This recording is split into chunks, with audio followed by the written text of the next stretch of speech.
আসসালামু আলাইকুম এভরিওয়ান, কেমন আছেন সবাই? আশা করি সবাই ভালো আছেন। আমরাও আলহামদুলিল্লাহ অনেক ভালো আছি। তো এর আগের একটা ভিডিওতে আপনারা পুডিংয়ের রেসিপি দেখছেন। তো আজকে বানাবো হচ্ছে সেমাইয়ের পুডিং। তো ভাবলাম এই রেসিপিটা আপনাদের সাথে শেয়ার করি। আজকে যেহেতু আমি সেমাই দিয়ে পুডিং বানাবো, তো এটা একটু আনকমন, এর জন্য আর কি। তো প্রথমেই আমি এখানে গুঁড়া দুধ নিয়েছিলাম 1 কাপের মতো। তার ভিতরে আবার চিনি দিয়ে দিছি। আজকে চিনির পরিমাণটা একটু বেশি দিছি, যেহেতু এর ভিতরে সেমাই যাবে এর জন্য।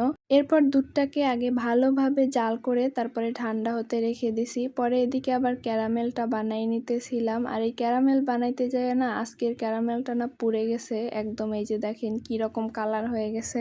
পরে ক্যারামেলটাকে এক সাইডে রেখে এখানে আমি সেমাইগুলোকে ভেজে নিতেছিলাম। আপনাদের বাসায় যদি লাচ্চা সেমাই থাকে তাহলে ওইটা ব্যবহার করবেন। আমার বাসায় যেহেতু ছিল না, যার কারণে আমি এইটাই ব্যবহার করছি। এরপরে ওইটাকেও আর কি ঠান্ডা হতে রেখে দিছি।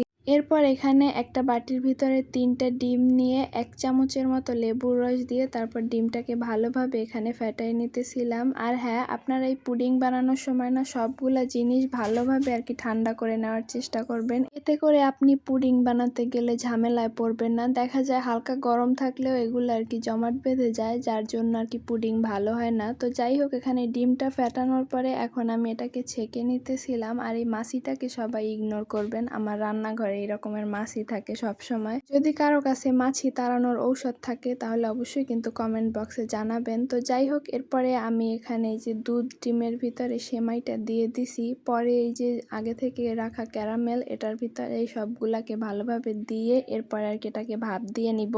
সবকিছু সেট করার পরে এবার একটা হাঁড়িতে আমি পানি গরম দিয়ে দিছিলাম। পরে এর ভিতরে একটা স্ট্যান্ড বসিয়ে তার মধ্যে যে পুডিংটাকে দিয়ে দিতেছি। এরপর এটাকে ভালোভাবে ঢাকনা দিয়ে ঢেকে তারপর প্রায় 25 মিনিটের মতো আমি এটাকে ভাপ দিয়ে নিছিলাম।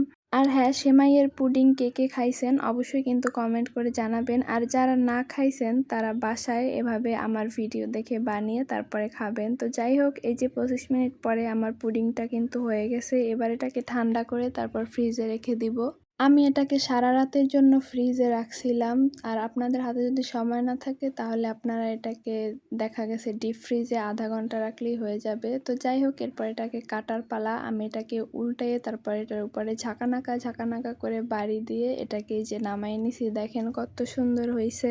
আর এই সেমাইয়ের পুডিংয়ের উপরটা একটু শক্ত হবে আর নিচে যে ডিম আর দুধের লেয়ারটা ওইটা একদম সফট হবে। আর এইটা খেতে কিন্তু অনেক বেশি মজা হয়েছিল। বাসার সবাই খেয়ে বলছে, আর আমি তো নিজেও খাইছি, যার জন্য বলতেছি যে সেমাইয়ের পুডিংটা একবার হলেও আপনারা বাসায় বানিয়ে খাবেন। আর যারা যারা খাইছেন তাদের আর খাওয়ার দরকার নাই। তো যাই হোক, আজ এই পর্যন্তই। আমার এই ভিডিওটা কার কাছে কেমন লাগছে অবশ্যই কিন্তু কমেন্ট করে জানাবেন। কথা হবে অন্য কোনো ভিডিওতে। ততক্ষণ সবাই ভালো থাকবেন, সুস্থ থাকবেন আর আমাদের জন্য দোয়া করবেন। আল্লাহ হাফেজ।